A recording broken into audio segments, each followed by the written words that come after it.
Multiple sclerosis immune system কর্তৃক স্নায়ু আচ্ছাদন, মায়েলিন ধ্বংস, দৃষ্টি ও চলাচলে সমস্যা। মাল্টিপল স্ক্লেরোসিস এমএস কি, লক্ষণ ও ব্যবস্থাপনা। মাল্টিপল স্ক্লেরোসিস এমএস একটি দীর্ঘমেয়াদী নিউরোলজিক্যাল রোগ, যেখানে শরীরের ইমিউন সিস্টেম ভুলবশত স্নায়ুর মায়েলিন শীত প্রোটেক্টিভ লেয়ার আক্রমণ করে।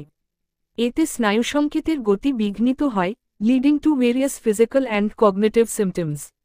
প্রধান লক্ষণ: ক্লান্তি, দুর্বলতা বা অবশ ফিলিং, দৃষ্টিশক্তির সমস্যা, ব্লাড ভিশন, ডাবল ভিশন, ভারসাম্য ও চূর্দিনাতিয়নে অসুবিধা, মাসল স্টিফনেস বা খিঁচুনি, বক্তৃতা বা স্মৃতিশক্তিতে সমস্যা। কারণ ও ঝুঁকি: সঠিক কারণ অজানা, তবে জেনেটিক ও environmental factors vitamin D deficiency, smoking জড়িত। 20 থেকে 40 বছর বয়সী নারীদের মধ্যে এমএস বেশি দেখা যায়। চিকিৎসা ও ব্যবস্থাপনা: এমএস এর কোনো কিওর নেই, কিন্তু মেডিকেশনস কর্টিকোস্টেরয়েডস, ডিজিজ মডিফাইং থেরাপিজ রোগের প্রোগ্রেশন স্লো করতে ও লক্ষণ নিয়ন্ত্রণে সাহায্য করে।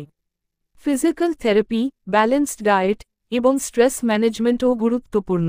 সচেতনতা: প্রাথমিক ডায়াগনোসিস ও ট্রিটমেন্ট জীবনযাত্রার মান উন্নত করতে পারে। এমএস আক্রান্ত ব্যক্তিদের প্রতি সহানুভূতিশীল হওয়া জরুরি। আরও গুরুত্বপূর্ণ টিপস পেতে লাইক, কমেন্ট, শেয়ার ও চ্যানেলটি সাবস্ক্রাইব করে সাথেই থাকুন। ধন্যবাদ।